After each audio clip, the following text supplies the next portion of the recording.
So you want to know why you're not booking clients? Well, I am going to give you 25 reasons as to why you are probably not booked and busy, or maybe you were just busy and not feeling booked. I'm going to help you break up and disrupt what's happening, how you can fix this problem, and start getting clients begging for your services. So I broke this video up into sections just to make it easier for you to follow along and take what you need and leave what you don't. The first section is your online presence is a mess. So number one, there's no booking link, or the booking link makes 0 sense. So I personally use Gloss Genius and I love it, and I've got a referral link down below for you. But the reason why I love Gloss Genius is because it's so easy for my clients to be able to book.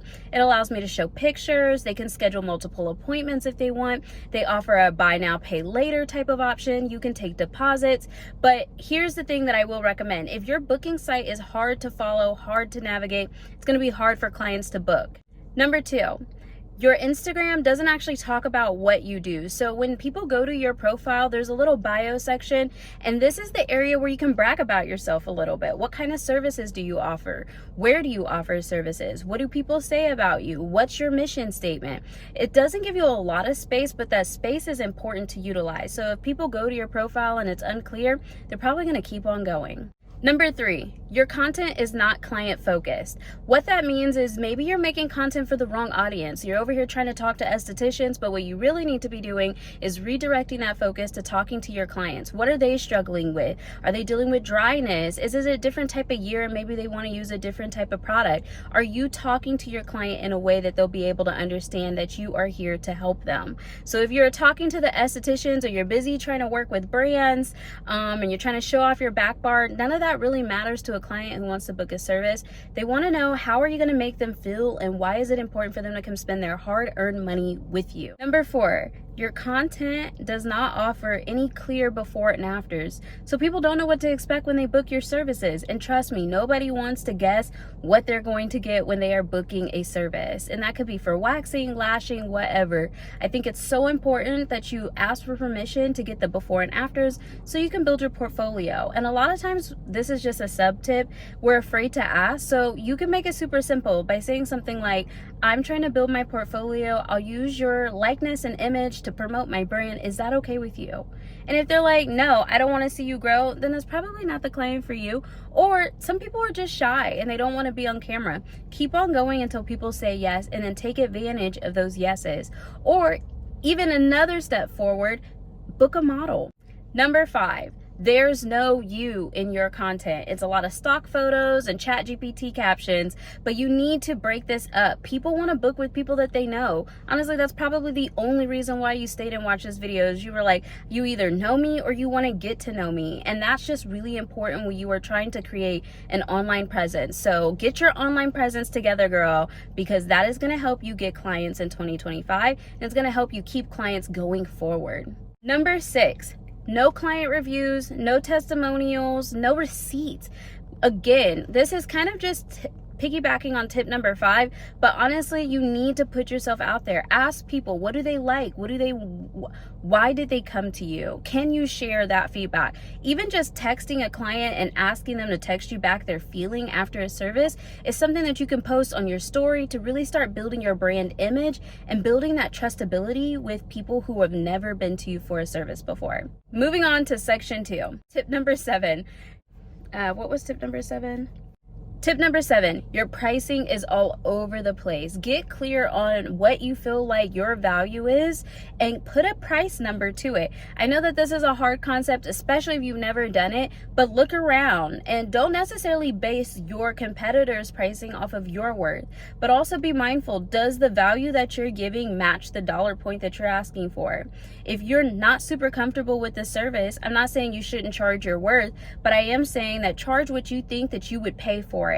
And also not necessarily what you think you would pay for it, but what people would pay for it if you were really thinking about your dream client. So let's get your pricing from all over the place to streamlined and efficient, and making sure you're making a profit, because sometimes we're just guessing with our pricing and it shows. Number 8, the content that you are making looks a little like a school project. And I'm not trying to hurt your feelings here. What I'm saying is there are a lot of templates on Canva. There are a lot of resources out there. It is 2025. At this point, you should be producing really high quality content. And if you're not comfortable with that, then you need to go in those different platforms, read their different help scenarios. How can you grow? Watch other types of videos of how to create better content and get your content to that quality and standard where it looks like something that you want to go to. Even if you don't have money, there are a lot of templates that are available for free. So having bad content is not an excuse. Tip number 9, your caption is giving beige. It's not feeling motivating, it's not feeling inspiring, it's not getting anybody excited or engaged. It doesn't make them want to go, it doesn't make them stop scrolling, and therefore it gets lost in the mass of content that is being pumped out consistently day over day over day. So instead of using ChatGPT to write your captions, think about what would make you stop, what would make you read somebody's caption and create from that place. Number 10, nobody knows the difference that you're going to make for them. Okay, so you've created content, you showed this video, and then you said this should be you. But why? Why does it matter? How are you going to impact them? And this is going back to where your testimonials will make a huge difference in whether or not people actually want to come and spend their money with you. But if they don't know the impact and the difference that you're making in your current clients' lives, why would they become a client of yours? Tip number 11, you don't actually say who you're for. So you're always trying to put this content out there and you're like, you should be here, you should be here. But who is you? Who are you talking to? You need to be so tailored. Like I was saying earlier, where your content isn't speaking to your client, this is very similar. You need to make sure that the type of content that you're creating content for is hitting them. The type of services that you are for is hitting them. So if you're trying to hit hairy girlies who have never gotten a Brazilian, then you need to make sure that that's what your content is messaging around. It's what it's saying. Let's talk about a first time wax, the pain level, the expectation, the downtime. There's so much that you can do, but you're so busy trying to replicate what other people are doing that you're missing the gold that's hidden in between those valleys. Okay, tip number 12, and this is one that I personally struggled with. Your vibe online doesn't match your personality in person.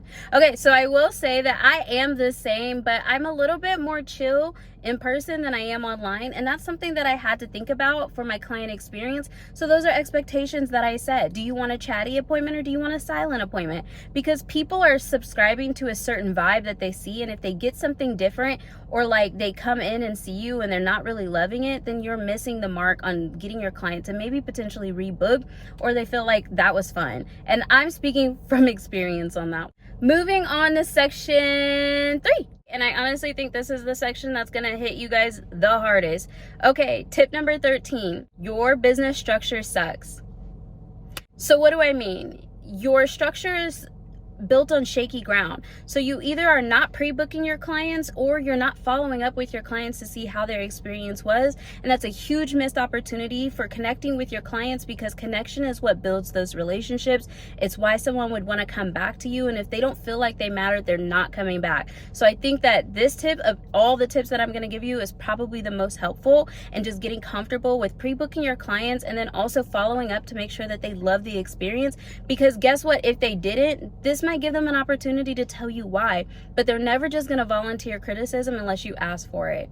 Tip number 14, you don't collect emails or texts. What I mean by that is you don't utilize campaigns that are built into booking systems that can text your clients or email them to follow up with them, to connect with them, let them know what's going on new, or just to even keep you on their mind. And because you don't do that, you don't get booked. Tip number 15, your service menu is confusing, or it's convoluted, it's hard to navigate, or people just don't understand the services that you're offering. So I think this goes back to your booking menu just being hard and confusing. The more that you pay attention to simplifying this booking menu, the services that you offer, and you're really particular and clear about who you're for, the better that it is for somebody's booking experience. Makes them want to book with you and come back, see what you're offering. They know before they book, and they trust putting a deposit or putting their card on file. And until you make that process really clear, you will continue to struggle. Tip number 16, and I think this one can be cultural, but it does impact a wide variety of different people, but you're treating your business like a hobby or a hustle and not a business. So you aren't setting straight boundaries. You don't have policies and procedures in place. You kind of just work whenever. You're not even holding yourself to a standard, and that is how people treat your business. So if you really want to see that change, you are going to have to make changes within your own attitude towards your business. I am going to have to go to work, but I will be back to finish up. Hold on just a second. I had to turn the air on, so if it's loud, I'm sorry. Tip number 17, there's no incentives or loyalty program within your business. I struggle with this one myself because I'm always so busy working in my business that I don't have time to work on my business. And you know, we hear that a lot. But what I mean by that is, what type of loyalty program can you create for your clients, or some type of incentive for them to want to refer people or want to keep coming back? That is definitely an untapped revenue where you can leverage and maybe work a little smarter and not harder on your business to get people to book or even come back or refer people to your business. In fact, I did run a referral program and it worked so well that I was actually overwhelmed with clients and I had to take a break. And if you want to know more about that, check out this video up here, but let's keep going. Okay, before we move to tip number 18, we are switching sections. So this is section 4. So tip number 18, you're showing up drained or exhausted. So maybe you're working all day and then you can only take clients at night, and then you show up exhausted and it's only one client. So then you're kind of frustrated that you're even showing up for the one client, and that just creates a weird experience for that client and doesn't really set you up for feeling great. So overall, you need to make sure that when you're going into a service, that whatever you are dealing with, it does not show. Your client has an amazing experience, and then so forward and move on. Until you have really started to build a relationship with your clients, or you're really sure of who you are, I'm not saying you can't have tough days and still show up, because your girl be doing that. But what I'm saying is be mindful that this is their time and you want to be respectful to giving them the space that they need. And it's not always about them taking your weight on, because really we're there to kind of take the load off for them. Number 19, this one gets you guys the most. You're not confident in what you offer. People are never going to book with unconfident people. They just really don't want someone who's unsure about waxing them if messing around with their Brazilian. Like, let's just keep it 100. And I'm not trying to hurt your feelings, but confidence is so crucial. That's why I created the SD community. I wanted to create a space where I could teach others the different skills that I have learned in my lifetime that had helped me show up to be more confident and trust what I'm doing, even show up scared, even if I don't know what I'm doing. There's different ways to really help yourself grow in those spaces. But if you just keep showing up and you're like, oh my God, I don't know, oh, you want to come back, like, no, they don't. And so that is probably a big reason why you're struggling right now, is you don't even believe in you. And then you're asking other people to believe in you. And that's really just a huge challenge to overcome. It's a mental block, and we talk about it so much in my community. I'm not even going to spend any more time talking about it, because I'll talk about that at the end of the video, but just know that it's something that I'm really passionate about. And that leads me into tip number 20. So if you're not confident, you don't trust your pricing. And because you don't trust your pricing, you feel uncomfortable offering it confidently. So when you tell people your pricing, you're always either leaning in with the discount or giving them something off or a freebie, instead of just saying like, my facial is $255, it's 1 hour, or it's $315 for a 90-minute facial. Like, you got to just get super comfortable with trusting yourself as a professional in the space. I'm not saying that should be your pricing. I'm just saying that it took me time to grow in it, and it's probably why you're struggling booking clients now. Tip number 21. Tip number 21, you let slow seasons make you feel quiet. And in reality, so like, let's say you don't have any clients, you don't have anyone to post, there's still things that you can do to show up for your brand and your business. You could talk about your mission, why you came into it, your own personal struggle and journey, your behind the scenes, but you're just so uncomfortable with the entire process, or you just feel like if you don't have clients, then you can't make content, or you feel like because you're not where you want to be, you can't make content. And none of that is true. That's all holding you back from creating and reaching your dream client, and that's what's keeping you unbooked. 22. So let's say that you post content and then it goes really bad. Like, nobody likes it, nobody engages with it. You're like, why did I make this? I spent 4 hours working on it, or however long. And so instead of just being like, okay, that was a L, you completely ghost content. You don't want to make it anymore. You don't want to try anymore. You put an offer out there and nobody wanted to book. And honestly, you guys, I'm talking to myself sometimes on this, because I just think about my past version. I also think about me and new journeys and how hard it is to get started and just just know that it is hard. But the good thing about life in general is if you continue to show up and you continue to say, universe, this is what I want. God, this is what I want. How can I show up? How can I find the people for me? Then that's when things shift and that's when things change and you can really start to make a difference. But you got to trust the journey. You got to trust the process. Tip 24, you are scared to be seen. So let's just call it what it is. You're scared to put yourself out there. And a lot of times you guys are always coming to me about things that you're like, what if this happens? What if that happens? But honestly, like, what if it goes really well? Then what? Are you prepared? Are you ready? And sometimes that fear itself can be so scary. But just know that on the other side of fear is success. I swear to you, trying and pushing yourself past the comfort zone is where you really start to build that muscle memory and you learn from failure. You learn what doesn't work. You're like, okay, that video flopped because it was 2 minutes of me not talking.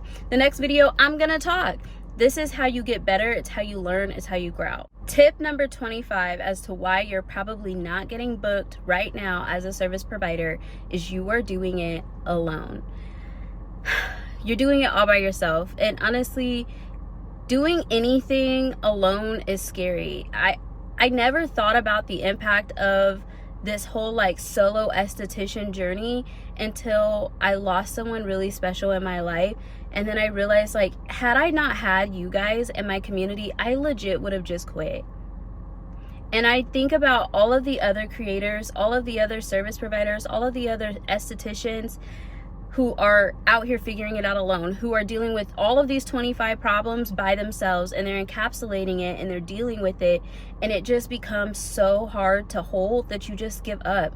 And that is truly why I created the esti community. So I wanted a space where I never felt like that. I also never wanted anyone else to ever feel like that. I have dealt with so many different things in this industry, and this is just really from a selfless place of wanting to give you space to grow, to be held accountable, to get the support that you need, to get the answers that you're looking for, so that you are not out here trying to figure it out by yourself. Because when I look at the statistics of like solo owned businesses, minority owned businesses, women owned businesses, and their scaling and their growth factor, and it is minuscule, it's minor. Some of it doesn't even equal 1%, you guys, which is just like, that's how little we believe in ourselves sometimes, that we can't break that barrier. And honestly, we're gatekeeping it. Like, if we would just work together, I'd be surprised, like, in the next year that we're not all millionaires, if I'm just being honest. So yeah, these are the 25 reasons why you're not getting booked. Like I said,